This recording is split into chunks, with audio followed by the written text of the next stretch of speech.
এ উম্মতের দল, এই রমজান মাসে গুনাহ চালায় যায় এই জন্য যে রজব এবং শাবানে গুনাহ ছাড়তে পারি নাই, গুনাহ ছাড়ার চেষ্টা করি নাই, সেজন্য রমজানে আমি কপাল পোড়া, রমজানে গুনাহ চালায় যায়। এর নবীর উম্মত আল্লাহর গোলাম, এখন থেকে গুনাহ ছাড়ার চেষ্টা করেন, এখন থেকে গুনাহ ছাড়ার চেষ্টা করেন। কারণ রজব এবং শাবান বড় একটা দামি মাস, বড় একটা দামি মাস। এই দুইটা দামি মাসে যদি আপনি গুনাহ ছাড়তে পারেন, রমজানের মতো একটা দামি মাসকে আপনি সোনালি বানাইতে পারবেন। রমজানে গুনাহ চালাই যায় কেন? ওই যে রজব এবং শাবানে আমরা গুনাহ ছাড়ি নাই, এটা চালাইতে চালাইতে একটা অভ্যাস হয়ে গেছে।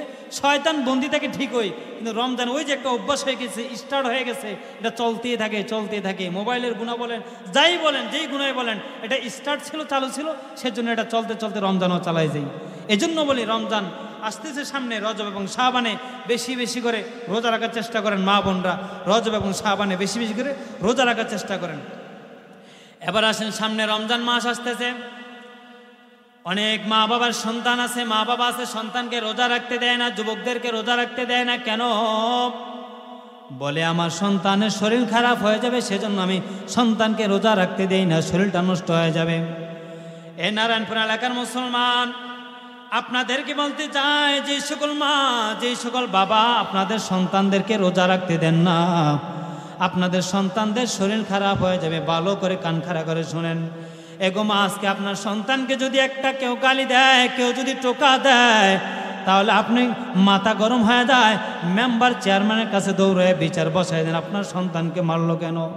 এরে মা, আজকে আপনার সন্তান ফজর নামাজ না পড়া ঘরের মধ্যে নাকে কম্বল দিয়ে ঘুমায়, আপনি কখনো সন্তানকে ফজরের সময় ডাক দেন না, সন্তানের ঘুম নষ্ট হয়ে যাবে। এ নারায়ণপুর এলাকার মুসলমান, যেই সন্তান শরীর নষ্ট হয়ে যাবে, ঘুম পাড়া রাখছেন, যে সন্তান শরীর নষ্ট হয়ে যাবে, রোজা থেকে তাকে বিরত রেখে দিলেন। যেই সন্তানের ঘুম নষ্ট হয়ে যাবে, সন্তানকে ফজর নামাজ পড়তে দিলেন না। যেই সন্তানের শরীর খারাপ হয়ে যাবে, রমজানে তাকে রোজা রাখতে দিলেন না। এই মা বাবা আপনারা হুঁশিয়ার হয়ে যান, সাবধান হয়ে যান।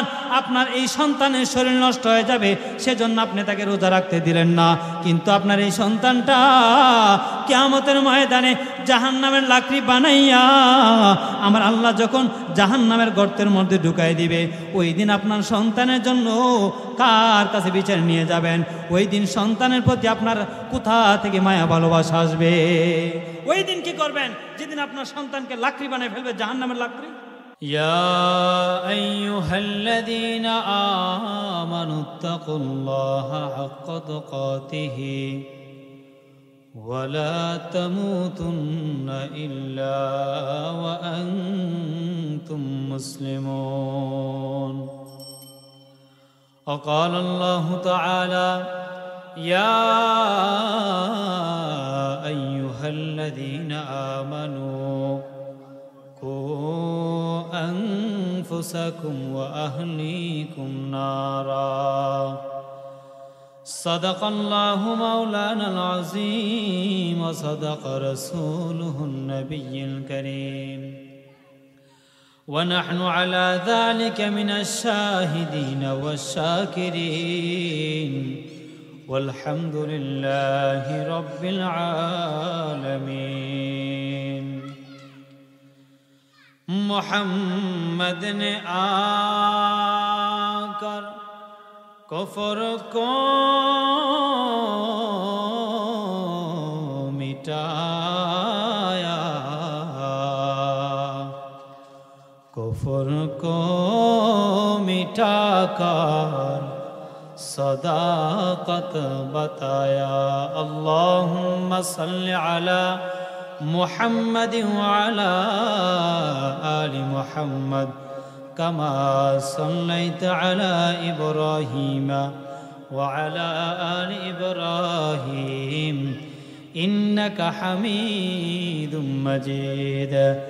اللهم بارك على محمد وعلى آل محمد كما باركت على إبراهيم وعلى آل إبراهيم إنك حميد مجيد۔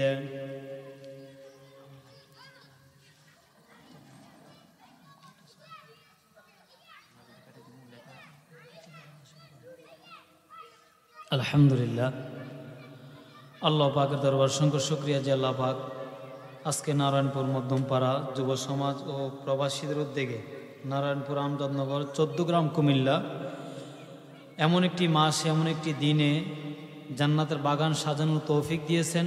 রজব মাস অত্যন্ত দামি মাস, আল্লাহ পাক রব্বুল আলামিন আমাদেরকে সুযোগ দিয়েছেন।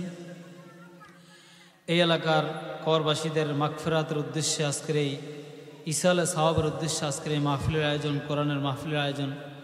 আল্লাহ পাকের দরবারে অসংখ্য শুকরিয়া যে আল্লাহ পাক আজকে এমন একটি শুভ্র আবহাওয়ার মাঝখানে এমন একটি জলসা, মহতি জলসার আয়োজন করার তৌফিক দিয়েছেন। পর্দার অন্তরস্থল থেকে যারা যে সকল মা বোনরা দেখতেছেন, শুনতেছেন আজকের এই কোরআনের আয়োজন, কোরআনের মাহফিল, কোরআনের আলোচনা, আজকের যিনি প্রধান মেহমান, অত্যন্ত আল্লাহওয়ালা মানুষ, মাওলানা আব্দুর রাজ্জাক সাহেব, সাবেক হেড মুহাদ্দিস কুমিল্লা আলিয়া মাদ্রাসা, মুরব্বী মানুষ। হুজুর আসবেন, হুজুর আপনাদেরকে বরকত দিয়ে যাবেন।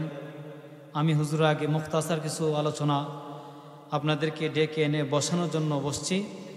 আল্লাহ পাক রব্বুল আলামিন এই সামান্য মুখতাসার আলোচনার উপর আমাকে এবং আপনাদের সবাইকে আমল করার তৌফিক দান করে সকলে বলেন আমিন।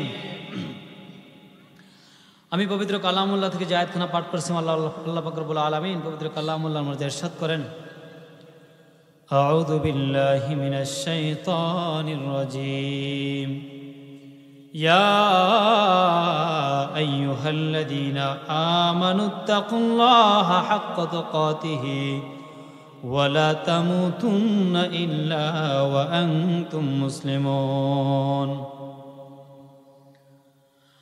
আল্লাহ শানু ওয়া তাআলা ডাক দেয়া কয়, এ দুনিয়ার ইমানদারগণ, হে দুনিয়ার ইমানদারগণ, তোমরা ঈমান এনেছো, তোমাদেরকে ঈমানদার বলে আল্লাহ পাক রব্বুল আলামিন ডাক দিয়া বলেন, হে ঈমানদারগণ, তোমরা আমাকে ভয় করো, ভয় করার মতো করে এবং খাঁটি মুসলমান না হইয়া কবরে আসিও না। এইখানে আল্লাহ সুবহানাহু ওয়া তাআলা ঈমানদারদেরকে ডাক দিয়া কয়, হে ঈমানদারগণ, তোমরা খাঁটি মুসলমান না হইয়া আমার এই অন্ধকার কবরে আসিও না রে মুমিন। খাঁটি মুসলমান হওয়া ব্যতীত অন্ধকার কবরে ঢুকিও না, কারণ ওই কবর বড় ভয়ানক, বড় ভয়ানক কবর, বড় ভয়ানক কবর হলো একটা সাপ বিচ্ছুর ঘর, অন্ধকার ঘর। এই কবর আযাব সহ্য করার মতো নয়। কবরের ওই অন্ধকার ভয়ানক একটা ঘর, তো ওই ঘরটার মধ্যে সাপ বিচ্ছুর কামড়গুলো সহ্য করার মতো নয়। এ নারায়ণপুর এলাকার মুসলমান ওই অন্ধকার কবরে যাওয়ার আগে আমার আল্লাহ পাক রব্বুল আলামিন ডাক দিয়া কয়, এ গোটা দুনিয়ার ঈমানদারগণ, তোমরা খাঁটি মুসলমান না হইয়া অন্ধকার কবরে আসিও না। আল্লাহ পাক রব্বুল আলামিন এখানে দুইটা জিনিস উল্লেখ করলেন। এক নাম্বার তাকওয়া, ভয়। আল্লাহ সুবহানাহু ওয়া তাআলা ডাক দিয়ে কয়, তোমরা আমাকে ভয় করো, ভয় করার মতো করো, এমন ভয় করো, ভয় করার মতো করো। এই নারায়ণপুর যুব সমাজের উদ্যোগে মাহফিল, যুবক ভাই, আপনাদের উদ্দেশ্যে দুই একটা কথা বলে যাই। যুবক ভাই, এই মাসটা চলতেছে রজব মাস, সামনে শাবান মাস, এরপরে রমজান। আল্লাহ নবী সাল্লাল্লাহু আলাইহি ওয়াসাল্লাম ডাক দিয়া কয়, এই আমার উম্মতের দল, রজব এবং শাবানে বেশি বেশি করে প্রস্তুতি নাও, যেন রমজানে রোজা রাখতে পারো। কেমন প্রস্তুতি নাও? বলে রজব এবং শাবানে বেশি বেশি করে রোজা রাখো। আরেকটা প্রস্তুতি হলো রজব এবং শাবানে গুনাহ ছাড়ার চেষ্টা করো, কারণ রজব এবং শাবানে যদি গুনাহ চালাইয়া যাও তাহলে রমজানেও তুমি ওই অভ্যাসগত গুনাহটা চালাই যাইবা। কারণ রমজান বড় দামি মাস, রমজান বড় দামি মাস। সাহাবায়ে কেরাম রমজান পাওয়ার জন্য গোটা একটা বছর আল্লাহর কাছে দোয়া করতেন, ওগো আল্লাহ, আমাদেরকে রমজান পর্যন্ত হায়াতে পৌঁছায় দেন, যেন রমজানে মরণ যদিও হয়, যেন রমজানে আমাদের মরণটা হয়। রজব এবং শাবানে বেশি বেশি করে আমার নবী দোয়া করতে বলছেন, আল্লাহুম্মা বারিক লানা ফি রজব ওয়া শাবান ওয়া বাল্লিগনা রমাদান। আল্লাহ নবী দোয়া শিক্ষা দিয়েছেন সাহাবায়ে কেরামকে। সাহাবায়ে কেরাম বেশি বেশি করে আল্লাহর দরবারে দোয়া করতেন, ও আল্লাহ আপনি আমাদেরকে রজব এবং শাবানে হায়াতের মধ্যে বরকত দেন, যেন রমজান পর্যন্ত পৌঁছাইতে পারি। এ নারায়ণপুর এলাকার যুব সমাজের যুবক ভাই, রমজান এমন একটা দামি মাস, এমন একটা দামি মাস। সাহাবায়ে কেরাম রমজান যখন বিদায় নেয়, রমজান মাসে গড়াগড়ি করে কান্নাকাটি করতেন আর বলতেন, পয়গম্বর আপনি আল্লাহর কাছে দোয়া করেন যেন পুরা বছরটা রমজানের মতো বানায় দেয়। আমরা পুরা বছর রোজা রাখার জন্য আমরা রাজি আছি, আমরা প্রস্তুতি আছি। সাহাবায়ে কেরাম রমজানকে কেমন দামি মনে করতেন। এ নারায়ণপুর এলাকার মুসলমান, এজন্য রজব এবং শাবান থেকে প্রস্তুতি নেন। রজব এবং শাবানে যদি গুনাহ ছাড়ার চেষ্টা না করেন, তাহলে রমজানেও ওই রমজান মাসটাও গুনাহ চালায় যাইবেন। কারণ গুনাহ যদি চালায় যান, রমজানের মতো দামি মাস আপনি ধ্বংস করে দিলেন। জিবরাইল আমিন নবীজি একদিন মসজিদের মিম্বারে বসা, জিবরাইল আমিন আইসা হাজির। আমার নবী এক মিম্বারে দাঁড়াইয়া আমার নবী বললেন আমিন, আবার দ্বিতীয় মিম্বারে উঠে বললেন আমিন, আবার তৃতীয় খুবই উঠে বললেন আমিন। সাহাবায়ে কেরাম জিজ্ঞাসা করলেন, পয়গম্বর আপনি তিনবার আমিন বললেন কেন, আমরা বুঝি নাই। নবী ডাক দেয়া কয়, রে সাহাবায়ে কেরাম আমি তিনবার আমিন বলছি কেন জানুনি? কারণ প্রথমবার জিবরাইল আমিন আমার কাছে এসে বলে, ও পয়গম্বর আপনার ওই সকল উম্মতদের উপর লানত। বলে কোন সকল উম্মত? বলে আপনার ওই সকল উম্মত যারা আপনার নাম শোনার পর সাথে সাথে সাল্লাল্লাহু আলাইহি ওয়াসাল্লাম দুরূদ পড়ল না, আপনার ওই সকল উম্মতদের উপর আমি জিবরাইলের পক্ষ থেকে লানত। দ্বিতীয়বার আমিন বললেন কেন নবী আমার? নবী ডাক দেয়া কয়, রে সাহাবীরা শোন, দ্বিতীয়বার আমি কেন আমিন বলছি জানোনি? জিবরাইল আমিন আমার কাছে দ্বিতীয়বার আইসা বলে, ও পয়গম্বর আপনার ওই সকল উম্মতদের উপর আমার পক্ষ থেকে লানত। বলে কোন সকল উম্মত? বলে যে এই সকল উম্মতরা মা বাবা থাকা সত্ত্বেও, বৃদ্ধা বাবা মা থাকা সত্ত্বেও বাবা মা আমার খেদমত কইরা মা বাবার থেকে দোয়া নিতে পারলো না, মা বাবার থেকে ক্ষমা নিতে পারলো না, ওই সকল কপাল পরা উম্মতদের উপর আমি জিবরাইলের পক্ষ থেকে লানত। এজন্য আমি নবীর সাথে সাথে আমিন বলে দিলাম। যেই সকল বাবা মা বৃদ্ধা বাবা মা আছে তাদের খেদমত করে নাই, এই জিবরাইল আমিন বলছে ওই সকল কপাল পরাদের উপর আমার পক্ষ থেকে লানত, বদ্ধ, অভিশপ্ত। নবীজি সাথে সাথে আমিন বলছেন, নাউজুবিল্লাহ। সাহাবায়ে কেরাম ডাক দেয়া কয়, ও পয়গম্বর তৃতীয়বার আপনি কেন আমিন বললেন? নবী ডাক দেয়া কয়, সাহাবীরা শোন, তৃতীয়বার আমি কেন আমিন বলছি? জিবরাইল আমিন আমার কাছে আইসা বলে, পয়গম্বর আপনার ওই সকল কপাল পরা উম্মতদের উপর আমি জিবরাইলের পক্ষ থেকে লানত। বলে কোন সকল কপাল পরা উম্মত? যেই সকল কপাল পরা উম্মতগুলা রমজান মাস পাওয়ার পরেও রমজানের মতো এত একটা দামি মাস পাওয়ার পরেও যেই সকল কপাল পরা উম্মতরা ক্ষমা নিতে পারলো না, গুনাহ ছাড়তে পারলো না, আল্লাহর পক্ষ থেকে তওবা করে নিজেকে গুনাহমুক্ত জীবন গড়তে পারলো না, আমি জিবরাইলের পক্ষ থেকে ওই সকল কপাল পোড়াদের উপর লানত। এজন্য বলি রমজান মাস আসতেছে, এখন থেকে প্রস্তুতি নেন, এখন থেকে গুনাহ ছাড়ার চেষ্টা করেন। না হয় যদি গুনাহ করতে থাকেন, আমরা সকলে জানি যে রমজান মাসে শয়তান বন্দি থাকে। তাহলে প্রশ্ন জাগতে পারে, হুজুর রমজানে আমরা শয়তান বন্দি থাকলে গুনাহ করি কোত্থেকে? আল্লাহর নবী, এ উম্মতের দল, এই রমজান মাসে গুনাহ চালায় যায় এই জন্য যে রজব এবং শাবানে গুনাহ ছাড়তে পারি নাই, গুনাহ ছাড়ার চেষ্টা করি নাই, সেজন্য রমজানে আমি কপাল পোড়া, রমজানে গুনাহ চালায় যায়। এর নবীর উম্মত, আল্লাহর গোলাম, এখন থেকে গুনাহ ছাড়ার চেষ্টা করেন, এখন থেকে গুনাহ ছাড়ার চেষ্টা করেন। কারণ রজব এবং শাবান বড় একটা দামি মাস, বড় একটা দামি মাস। এই দুইটা দামি মাসে যদি আপনি গুনাহ ছাড়তে পারেন, রমজানের মতো একটা দামি মাসকে আপনি সোনালি বানাইতে পারবেন। রমজানে গুনাহ চালায় যাই কেন? ওই যে রজব এবং শাবানে আমরা গুনাহ ছাড়ি নাই, এটা চালাইতে চালাইতে একটা অভ্যাস হয়ে গেছে। শয়তান বন্দি থাকে ঠিকই, কিন্তু রমজান ওই যে একটা অভ্যাস হয়ে গেছে, স্টার্ট হয়ে গেছে, এটা চলতেই থাকে। মোবাইলের গুনাহ বলেন, যাই বলেন, যেই গুনাহ বলেন, এটা স্টার্ট ছিল, চালু ছিল, সেজন্য এটা চলতে চলতে রমজানও চালাই যাই। এজন্য বলি রমজান আসতেছে সামনে, রজব এবং শাবানে বেশি বেশি করে রোজা রাখার চেষ্টা করেন মা বোনরা, রজব এবং শাবানে বেশি বেশি করে রোজা রাখার চেষ্টা করেন।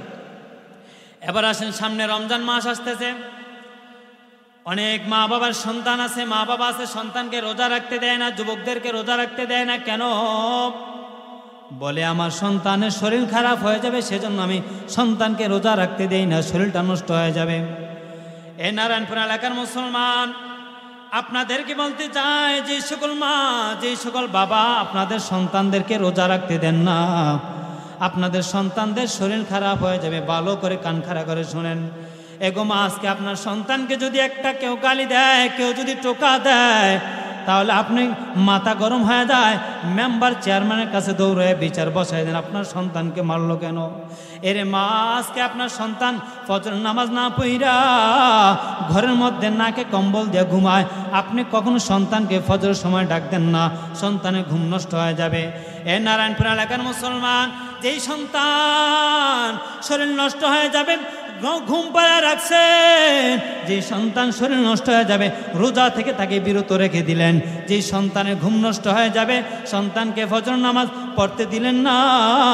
যেই সন্তানের শরীর খারাপ হয়ে যাবে, রমজানে তাকে রোজা রাখতে দিলেন না। এই মা বাবা আপনারা হুঁশিয়ার হয়ে যান, সাবধান হয়ে যান।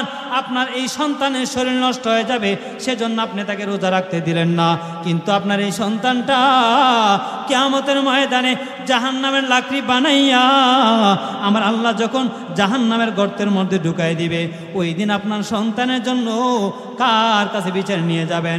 ওই দিন সন্তানের প্রতি আপনার কোথা থেকে মায়া ভালোবাসা আসবে? ওই দিন কি করবেন? যেদিন আপনার সন্তানকে লাকড়ি বানিয়ে ফেলবে, জাহান্নামের লাকড়ি। এই জাহান্নামের আগুনের অবস্থা জানেন, বুঝেন? জাহান্নামের বিবরণ যখন সাহাবাই কেরাম দিতেন, রাসূল দিতেন, সাহাবাই কেরাম গলা কাটা মুরগি যেমনি ছটফট করে, সাহাবাই কেরাম এমনি লাফাইতেন। রাসূল কি বলেন? জাহান্নামে তো কঠিন। বলে হ্যাঁ, জাহান্নামে তো ভয়ানক। সাহাবাই কেরাম রাসূলকে দেখছেন সচক্ষে, তারপরে জাহান্নামের ভয়ে ছটফট করছেন। আর আপনি আপনার সন্তানকে সামনে রোজা আসতে, রমজান মাস আসতেছে, রোজা রাখতে দিতেছেন না, ফজর সময় স্যারি খাওয়ার জন্য ডাক দেন না, না ঘুমাইতেছে, শরীর খারাপ হয়ে যাবে, থাক, কেউ জানতো না, রোজার জন্য রাখে না, কেউ জানতো না, ফুলান মানুষ আফরে রাখবে, এরম বলেন। তাহলে এই সন্তানকে দেখবেন প্রাপ্ত বয়স্ক হওয়ার পরেও আপনি তাকে রোজা রাখতে দিলেন না, তাকে ঘুম পাড়িয়ে রাখছেন, ফজর নামাজ পড়তে ডাক দিলেন না, তাহলে এই সন্তানকে দেখবেন লাকড়ি বানায়া জাহান্নামের আগুনে গালায় ফেলবো। ওই দিনকাল আপনি মায়া ভালোবাসা আসবে কোত্থেকে বলেন? কি করবেন ওই দিন? কার কাছে যাবেন? এজন্য বলে নারায়ণপুর এলাকার মুসলমান, এ যুবক ভাই আমার, যেই শরীর নষ্ট হয়ে যাবে রমজানে রোজা রাখেন না, যেই শরীরের জন্য, যেই দেহের জন্য, এই দেহ দিয়ে কি বড়াই করেন, কি মায়া করেন, কি ভালোবাসে দেহের প্রতি। আল্লাহর নবী বলেন জাহান্নাম এত কঠিন, জাহান্নাম এত কঠিন, ওই জাহান্নামে একবার যেই বান্দা ঢুকতে পারছে, ওই বান্দা যদি একবার জাহান্নাম থেকে বেরিয়ে আসতো, চিরতরে সেজদা দিয়ে পড়ে থাকতো, কোনোদিন মাথা উঠাইতো না। আমার নবী বলেন কিয়ামতের ময়দানটা হবে বড় ভয়ানক। ওই দিনকালা মানুষ, সূর্যটা যখন এক হাত উপরে চলে আসবে, মানুষের জিহ্বাটা বেরিয়ে কুকুরের মতো নাভি পর্যন্ত বেরিয়ে চলে আসবে। মানুষ হাহাকার করে বলবে আল্লাহ আমার একটু পানি দাও, পানি দাও, আমার একটু পানি দাও, পানি তৃষ্ণা তো মিটে না। এই নারায়ণপুর এলাকার মুসলমান, ওই দিনকালা আপনিও বিপদে পড়ে যাবেন, আপনার সন্তানও বিপদে পড়ে যাবে। ওই দিনকালা কি মুসিবতের সময় কি উপায় হবে আপনার? সন্তানের জন্য আপনি নিজেও জাহান্নামী হয়ে যাবেন, সন্তানের জন্য আপনি নিজেও জাহান্নামী হয়ে যাবেন, সন্তানকেও জাহান্নামী বানাইবেন। সন্তান যখন জাহান্নামী হয়ে যাবে, আল্লাহ পাক রব্বুল আলামিন পবিত্র কালামুল্লাহর মাঝে বলেন, হে ঈমানদারগণ, তোমরা নিজে বাঁচো এবং পরিবার আহালদেরকে জাহান্নাম থেকে বাঁচাও। তাহলে আপনি নিজেও বাঁচলেন না, জাহান্নাম থেকে সন্তানকেও বাঁচাইলেন না। আজকে সন্তানের হাতে একটা অ্যান্ড্রয়েড সেট মোবাইল হাতে তুলে দিলেন, আপনার মেয়েটা, আপনার ছেলেটার কোন কাজে মোবাইলটা ব্যবহার হয় আপনি খবরও নিলেন না। আপনার মেয়েটার হাতে মোবাইল তুলে দিলেন। এ নারায়ণপুর এলাকার মুসলমান, সারা রাত ব্যাপী, সারাদিন আপনার মেয়েটা কোথায় কি করে, মোবাইলে কার সাথে চাট করে, কার সাথে কথা বলে, এগুলো খবরও নিলেন না। আপনি ভাবতেছেন আপনার মেয়ে খুবই ভদ্র নম্র, আপনার মেয়ে খুবই আমানতদার, কিন্তু জানেন না এই মোবাইলের গুণা বড় ভয়ানক, এই মোবাইলের গুণা, এই মোবাইলের ফেতনা বড় ভয়ানক। এই মোবাইলের ফেতনা যারে ধরছে তাকে জীবন শেষ করে ছাড়ছে। এজন্য যেই সকল মা বোনরা তা আপনাদের মেয়েদের হাতে মোবাইল তুলে দিয়েছেন, ছেলেদের হাতে মোবাইল তুলে দিয়েছেন, একটা দিনও খবর নিলেন না আপনার সন্তান এই মোবাইল কোন কাজে ব্যবহার করে। আপনার সন্তান যদি এই মোবাইলটা গুনার কাজে ব্যবহার করে থাকে, তাহলে কিয়ামতের ময়দানে আপনি এটার হিসাব দিতে হবে, জবাবদিহি দিতে হবে। আপনার সন্তান যখন এই মোবাইলের গুনাহ করতে করতে করতে যখন জাহান্নামী হয়ে অন্ধকার কবরে ঢুকে যাবে, ওই দিনকালা আল্লাহর কাছে অভিযোগ করে বলবে, আল্লাহ আমার মা আমারে কোনোদিন জাহান্নামের কথা বয়ান করে নাই, আমার মা কোনোদিন আমাকে পর্দার কথা বলে নাই, আমার মা আমারে কোনোদিন হালাল হারামের কথা বলে নাই, আমার মা আমারে কোনোদিন এই মোবাইলের গুনার কথা আমাকে কোনোদিন বর্ণনা করে নাই, আমার বাবা আমারে কোনোদিন নামাজের জন্য ডাক দেয় নাই, আমার মা কোনোদিন আমার নামাজের জন্য ডাক দেয় নাই। ওই দিনকালা সন্তান আপনার বিরুদ্ধে অভিযোগ করে বলবে, আল্লাহ রাতভর মোবাইল টিপেছি, রাতভর মোবাইল চালাইছি, ঘুম নষ্ট করে ফজর নামাজ পড়ে নাই, আমার মা দেখার পরেও, আমার মা জানার পরেও আমারে কোনো কিছু বলে নাই, কোনো অভিযোগ করে নাই, তোমার ধমক দেয় নাই, বাধাও দেয় নাই। আমার মা গভীর রাত আমার কাছে আইসা দেখতো আমি মোবাইল টিভি, আমি মোবাইল নিয়ে বসে আছি, মোবাইলে খেলতেছি, মোবাইলে চ্যাট করতেছি। আমার মা আমার বাবা দেখার পরেও আমার এই মোবাইল থেকে বাধা দেয় নাই, মোবাইল থেকে ফিরায় নাই। ও গো আল্লাহ, আজকে যদি আমার জাহান্নামে দিতে হয় তাহলে আমার মা বাবার আগে জাহান্নামে দিয়ে দাও। এজন্য আল্লাহ বলেন, নিজেও জাহান্নাম থেকে বাঁচো, নিজের সন্তানদেরকেও, নিজের আহালদেরকেও, নিজের পরিবার, নিজের বিবিদেরকেও জাহান্নাম থেকে বাঁচাও। সন্তানদেরকে ছাইরা দিচ্ছেন, আপনি মনে করেন পার পায়ে যাবেন আপনার সন্তানের পথে, আপনি আপনার পথে। বুঝে রাখেন, লিখে রাখেন, কিয়ামতের ময়দানে আপনার সন্তানের কারণে আপনি জাহান্নামের আসামি হয়ে যাবেন, জাহান্নামে যেতে হবে, জাহান্নামের আগুনে জ্বলতে হবে আপনি। এজন্য বলে নারায়ণপুর এলাকার মুসলমান, এখনো সময় আছে, নিজেরই শুধরায় নেন, শুধরায় নেন। যে জিব্রাইল 3 ব্যক্তির উপর লানত করেছে রাসূলের প্রতি, যদি কেউ নাম শোনা মাত্র রাসূলের প্রতি দুরূদ পাঠ করে না, ওই ব্যক্তির উপর লানত। যেই বান্দা মা বাবা থাকা সত্ত্বেও মা বাবার খেদমত করতে পারলো না, ওই বান্দার উপর লানত। এ নারায়ণপুর এলাকার মুসলমান, আপনাদের এখান থেকেও হয়তো বা ইমাম সাহেবের কাছে কত অভিযোগ যায়, হুজুর আমার সন্তান আমার কথা শোনে না, আমাকে দেখে না, আমাকে খাওয়ায় না, আমাকে দেখে না, আমাকে দেখতেও আসে না। ও হুজুর আমার সন্তানের জন্য একটু বয়ান করেন, মা বাবা খেদমতের সম্পর্কে একটু বয়ান করেন। প্রতিনিয়ত মা বাবার খেদমত বয়ানে শোনার পরেও এই সকল সন্তান, যেই সকল সন্তান মা বাবার সাথে অবাধ্যতা করে, মা বাবার সাথে বেয়াদবি করে, ওই সকল সন্তান এত মা বাবার খেদমত সম্পর্কে বয়ান শোনার পরেও তাদের কপালে হেদায়েত জোটে না। কারণ ওই সকল মা বাবা ওই সন্তানদেরকে ছোটবেলায় তাদেরকে দ্বীন ধর্মীয় শিক্ষা দেয় নাই, তাদেরকে মনুষ্যত্ব শিক্ষা দেয় নাই, তাদেরকে কোরআনের আসর তাদের দিলের মধ্যে ঢুকায় নাই, তাদের মধ্যে হাদিসের আসর ঢুকায় নাই, রাসূলের আদর্শ, তাদের রাসূলের সুন্নাত শিক্ষা দেয় নাই, রাসূলের আদর্শ শিক্ষা দেয় নাই। তাহলে ওই সকল বাবা মারাই সন্তানের পক্ষ থেকে লাঞ্ছিত হতে হয়, মা বাবা সন্তানের পক্ষ থেকে কষ্ট পাইতে হয়। কারণ আপনার সন্তানকে ছোটবেলায় আপনি আপনার সন্তানকে দ্বীন ধর্ম শিক্ষা দেন না। এজন্য বলি, মা বাবার খেদমত, আপনি সন্তানকে খেদমত পাই দিলে আপনি আপনার সন্তানকে আগে মনুষ্যত্ব শিক্ষা দেন, দ্বীন ধর্ম শিক্ষা দেন। আলহামদুলিল্লাহ আমাদের মাঝে